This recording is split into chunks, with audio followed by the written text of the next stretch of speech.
Yn ystod y blynyddoedd diwetha, gyda chefnogaeth y rhaglen dyfodol gwledig, mae pobl Trawsfynydd wedi cymryd yr awenau i ddod o hyd i syniadau ar gyfer gwelliannau cymunedol, gan fynd ymlaen i ffurfio grŵp i wella'r neuadd bentref. Bellach mae gan drigolion lleol gyfle gwahanol i fynd i'r afael a'r materion ynni sydd o bwys iddyn nhw. Mae cymunedau egnïol, sydd ar un gefnogaeth ag ysbrydoliaeth ymroddedig gan y tîm y tu ôl i'r dyfodol gwledig, yn rhoi lle ar llais i bobl ddweud beth sy'n bwysig iddyn nhw, penderfynu ar faterion ynni sy'n bwysig ac archwilio atebion a fydd yn gwneud gwahaniaeth. Lle gwell i wrando ar feddyliau pobl ar ddyfodol Trawsfynydd, nac yn y ganfed sioe bentre flynyddol, lle buom yn holi beth ydych chi'n ei obeithio i Trawsfynydd ymhen 100 mlynedd. Trwy'r themau bwyd, ynni a ffermio.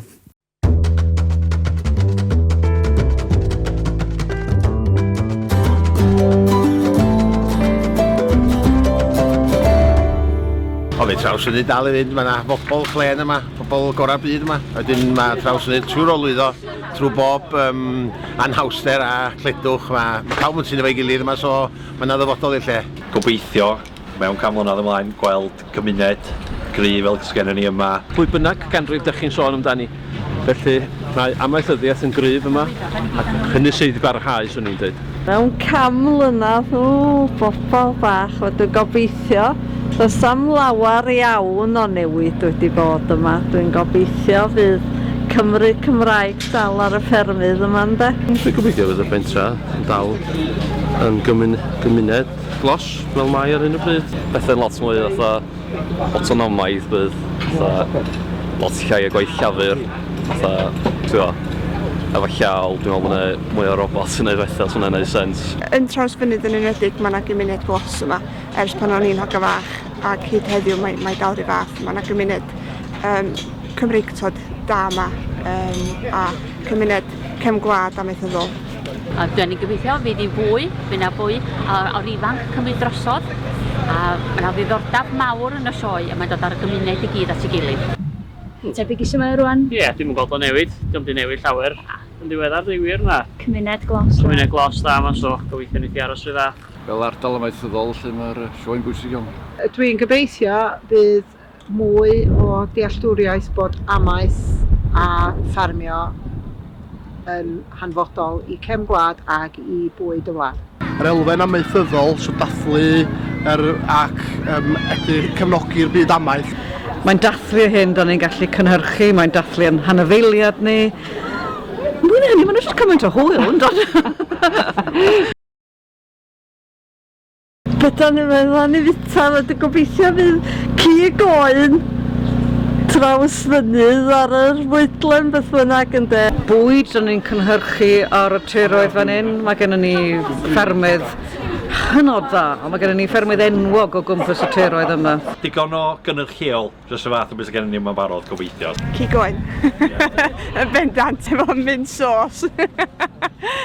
Dwi hefyd yn gweld mae yna brindeb bwyd yn mynd i fod. Mae gen i 6 o blant a dwi'n 9 i 15, a dwi'n gobeithio fydd yna fwy o bita a cefnogi ffermwrs lleol, cefnogi siopa lleol. Digon o gig a digon o gig oen yn unig fan yma, a wyn defaid Cymreig o'r byd yma. Fel mae'r olwyn yn troi, dwi'n meddwl bod pobl yn dod nôl at bwyd lleol. Lot o gig. Lot o gig gobeithio. Cig oen. Cig oen, ie. Cig oen y bif. A da ni'n cynhyrchu'r cig o ran y byd. I'm a great believer in buying local. It's either use it or lose it. Siop lleol, wrth gwrs. Angen ail edrych yn benodol ar y gadwyn fwyd lleol. Dwi'n cofio'n iawn pan o'na gigydd yn Traws. Mae'n had a nain yn cofio pan o'na ddau.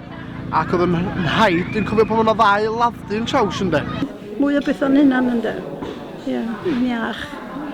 Mae nhw'n dysgu dda yn yr ysgolion am fwydydd iach a falle rwan. Mae hynny'n hybu. Mae'n cychwyn yn gynnar yn dydi.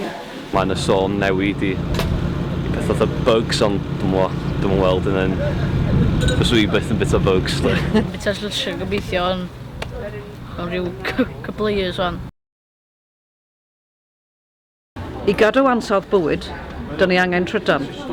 Di ddim mater o bar technoleg ydi o, da ni angen trydan o bob un technoleg. Gobeithio fydd yna fwy o heidros i lle yma, mae gen i gymaint o law yma, fatha chi weld heddiw yma. Mae eisiau bob lle sy'n gymwys i gael heidro bach, cael y cyfle i gael un.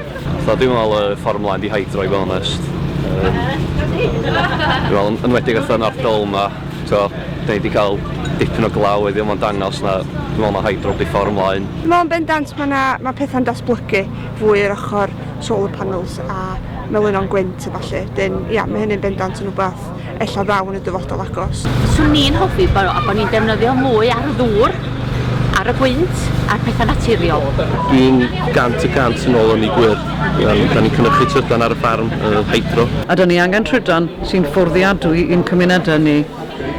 Fel bod ni'n gallu cadw bobl yma a bod ansawdd bywyd fan hyn yn parhau ar un fath.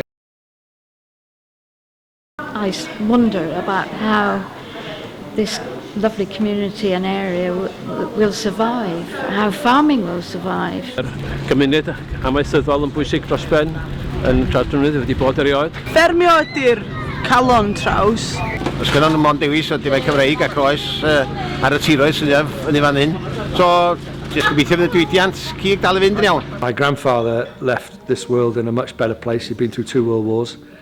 And I worry that will I leave this place in a better state for my son, and I really worry about that. Dechrau dall wan bod yna genetics yn yr hen gnydau sydd wwan yn bwysig i'r cnydau newydd. Da ni wedi dod mor bell hefo technoleg modern. Da ni wedi colli y sgiliau traddodiadol. Yr iaith Gymraeg yma a bod y bobl ifanc yn medru gwneud bywoliaeth o ac gyda byw tai yn lleol iddyn nhw, iaith Gymraeg a byw yn lleol a gwaith iddyn nhw hefyd. Cadw'r hen draddodiadau yn fyw, rhedeg fel sioia amaethyddol a'r hen draddodiadau o gadw tir rheoli tir yn gefn gwlad Cymru, achos os da ni'n mynd i newid gormod, da ni'n mynd i golli fo. Swn i'n licio meddwl fydd na gymuned fydd yn ffynnu'n Trawfynydd dim ots be fydd yn dod ma. I greu y rhwydweithiau, i greu busnesau cydweithredol, fysa'n ddim yn unig yn cynnal y cymunedau, ond yn creu swyddi a chryfhau'r cymunedau hefyd. Yn gweithio hyd gyda'r lles o bobl a'r gymuned a'r ardal fel blaenoriaeth yn ei meddyliau nhw i'r dyfodol. Ni o hyd yn gobeithio bod pethau'n mynd i aros yn lleol a bod ni'n gallu cynhyrchu pethau'n lleol. Da ni'n gweithio hefo Can Gwlad, a swn i'n cael gweld yn hogia fi yn... ar hyn o bryd maen nhw eisiau amaethu.